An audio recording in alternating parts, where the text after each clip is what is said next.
This program is brought to you by Teachers College, Columbia University. Please visit us online at itunes.tc.columbia.edu.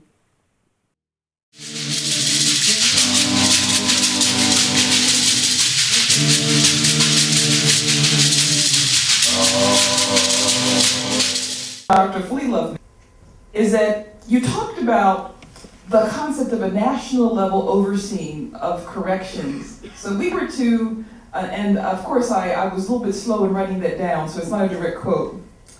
But could you expand, because we really want to come up with a national blueprint for how to begin to solve this urgent problem that many of us on a regular basis engage in some prayer about. So could you expand on, what would that look like? And given all that we've heard and know, what would be your recommendations more explicitly? Well, the easiest place to begin, of course, is the fact that we have two. Is that microphone? Oh, sorry. The easiest place to begin would be to note that we have two systems of correction in the United States. You have the state system, which I focus my attention on, but we also have a federal system. Mm-hmm. Most folks doing crime time for a variety of offenses in federal prison are there because of drugs. So large numbers of people who are engaged in the drug trade, a greater number than you're going to find in state courts are actually in federal courts. So one place where you can easily begin is there.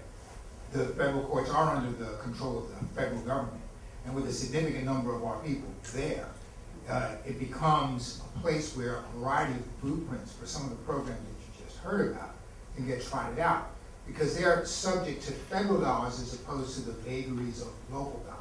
So I'm always someone who believes that if you have two programs that are successful and you're ready to expand them, you don't have to reinvent the wheel. I think that's what that's why we're here. Yeah. I've said we've already got blueprints that we know work and would obviously be applicable across a broad variety of communities. So I would begin there. The second thing, of course, is all of the money that is being bound up in a variety of stimulus packages. Some of what you're going to see there involves the capital improvement of some of our prison facilities right now. The state of California hadn't built a new prison, I believe, in the last 20 years. But that system continues to be overcrowded. Again, I don't want to try to get into a dialogue where I'm suggesting that we're going to have more inmates and therefore we need to have more prisons and more hospitals, stuff like that. But I'm saying that a large part of what we're hearing is people getting out with a sense of hopelessness, literally because they've been subjected to conditions while they're on the inside that are completely inhumane, and improving the quality of life there, and putting into place educational opportunity programs, training programs, discharge planning that allows people to be more closely connected to the communities to which they return. Those are all parts of solutions that people have demonstrated work. And what we need to do is, has been pointed out, simply develop the will to say this is where we want to go. Right now, I'm afraid the national will is much more towards punishment than it is on rehabilitation. Now, what I'm going to ask people to do is, if you have a suggestion or a vision for what this national blueprint might look like, or a question, that you line up at one of the two microphones and be patient. Now, one of the things that I'm going to say is that I'm also representing kind of the mental health component on this panel.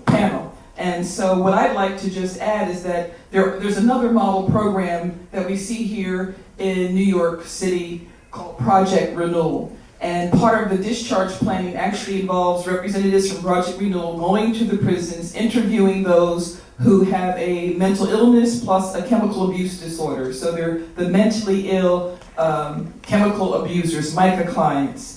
And basically, they are then placed in apartments that are in supervised residences, and they can stay there as long as they are on parole. So, for example, someone who's on 5 years parole can also get supervision for their medication. A psychiatrist comes and assesses them, provides their prescriptions, and it's basically an excellent model, just to add that. Did anyone else, did you want to add anything? So let's just get moving in terms of expanding upon what would a national blueprint look like. For example, Mr. Santi, what do you need for your model to really be replicated statewide, nationwide? Well, thank you, Dr. Wallace. Actually, our program is being replicated. We have a chapter in Newark, and also in Camden. We have married these. Our replication package is designed around a fraternity concept, Delta Alpha Delta Sigma Dash. And in Newark, we work with the municipalities there and the foundation in Newark, Nicholson Foundation, to be able to develop what is now, Fathers Now, under the Newark Comprehensive Center for Fathers. In fact, I was just very proud. I attended their graduation last weekend, where they graduated 68 men in their first time out, demonstrating our project. We're also in Camden. We are now looking to go to Atlantic City, Reading, Pennsylvania, Norristown, and Chester in Pennsylvania. We just recently received a call from Toledo, Ohio, and also South Carolina. And what we've been able to do is provide 5 direct service units as far as our replication package is concerned. Our working style program, the father donation program itself, our legal service program, and our mentoring program, and also our what we call our GEMS unit, which is a job education management specialist. In another language, they would be job developers or outreach coordinators. But the GEMS unit in Philadelphia, we're very proud of them because 98% of the GEMS unit came through the program and we hired them. So they are the prime example of what can happen if you just put your best foot forward and you have the support. Because one of the things that was talked about earlier was the health piece and the spiritual health that is needed for the men to come out and the women to come out when they're incarcerated is extremely important, because that support for those first 3 months is so very vital. Whether we'll tell the story whether they want to go back within the 3 years now. And if that support is not there, if we don't figure out a way to be able to put that in position where it is a stable part of the program, then I think we're kind of missing the boat. So is one thing that you need ongoing support from corporations or partnerships between state funders? We need to be able to increase the corporations and their support for these programs. We need to be able to work. One of the things that we're now suggesting is that our congressmen in Philadelphia meet with the congressmen in Newark and meet with the congressmen in Camden, so that we can start to be able to develop cohesiveness on the federal level to be able to ascertain these funds, and so that it will be a continuum of dollars and not, as my brother said earlier, not just a project. And it needs to be something that is ongoing and sustainable, and we need to institutionalize what we do, and it just can't be for the moment. Okay, very good. And so I know, Mr. Cruz, in terms of dismantling the wilderness and using your 5 Ps plus the 6 P of prayer, that 500 Men and the 500 Men Empowerment Summit has been able to really do something. You talked about your success. Given some of the partnerships with corporations that you've relied on in the past, as well with churches, what is it that you need for this to really continue and thrive in our current environment? Well, we always need more money.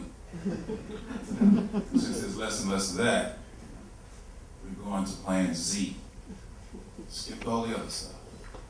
What we're looking at now is trying to get the churches to be more supportive in what we're doing. Since they're here, since they've been here, and guess what? They will be here. We want to try to bond with them all the more. 500 Men has performed its services at, in my opinion, a very phenomenally inexpensive way. A lot of those persons who come to us to do the workshops and so forth have done it at no cost. The churches have given us their venues at no cost.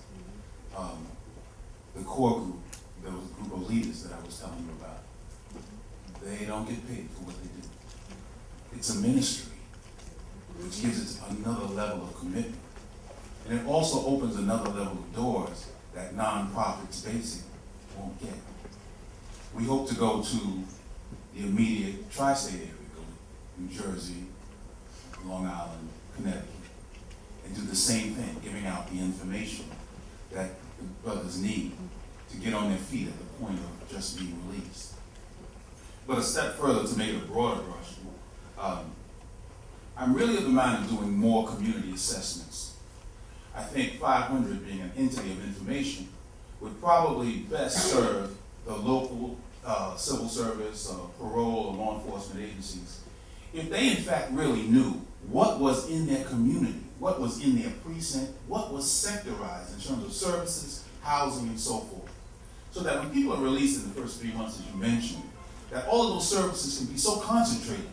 What happens is that the gentlemen and the women who get released, they get sent all over the city trying to find out how to get housing, how to get Social Security, how to get Medicaid, before they get bumped and refused, and they don't know what the technological issues are, some don't know their way on the subway, they get lost, disgruntled. You know what, if I committed another crime, I'd be better off inside. I get my 3 meals, someone will tell me when to get up, go to sleep.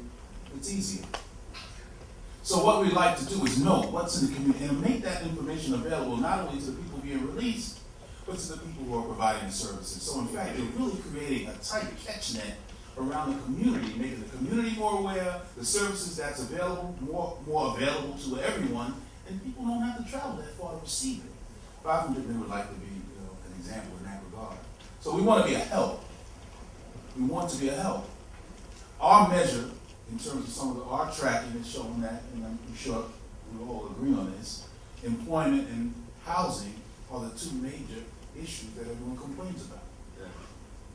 Employment and housing. We need residences. We need corporations to work out how we can get residences where these gentlemen can at least have a place that they can call home for a good amount of time. Get them employed, freshen them up, acclimate them to the changes that has happened in their home communities and in the world, in fact.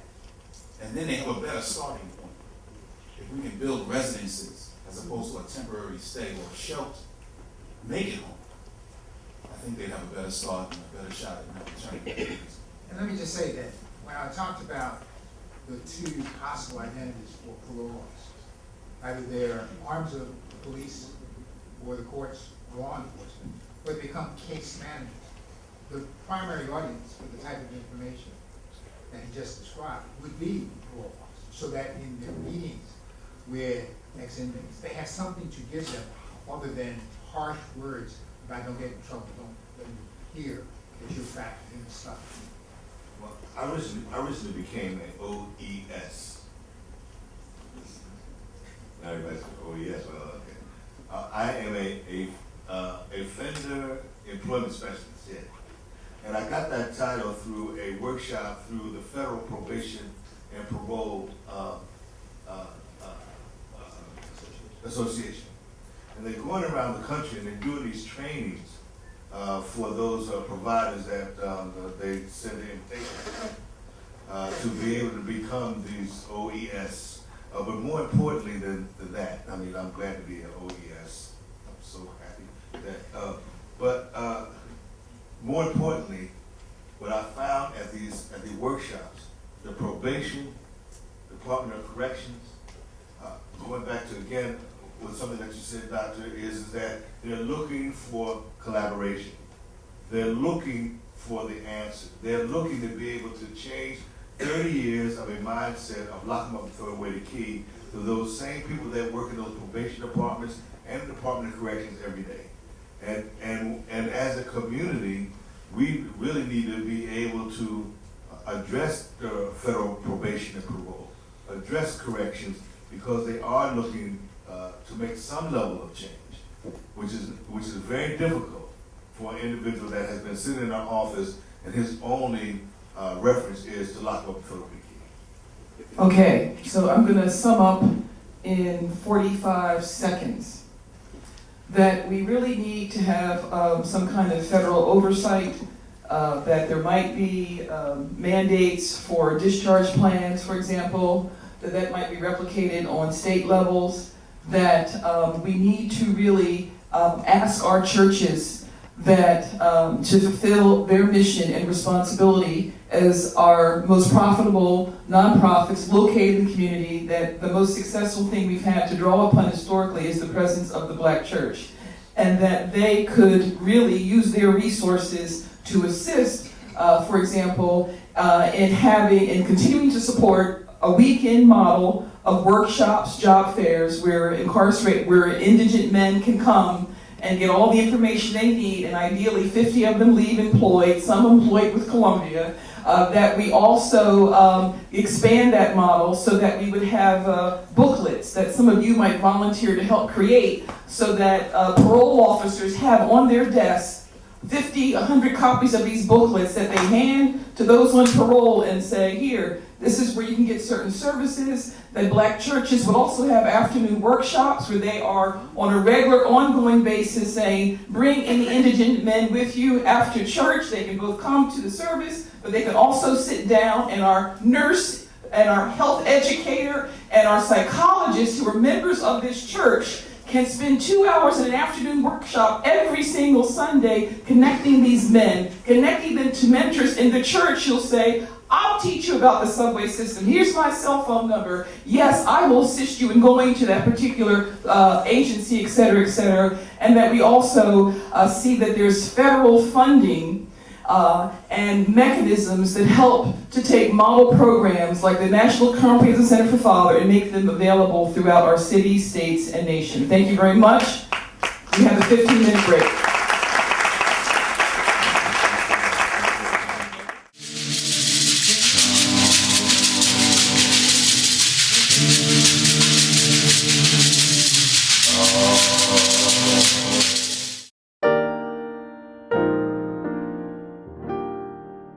The preceding program was brought to you by Teachers College, Columbia University. Please visit us online at itunes.tc.columbia.edu.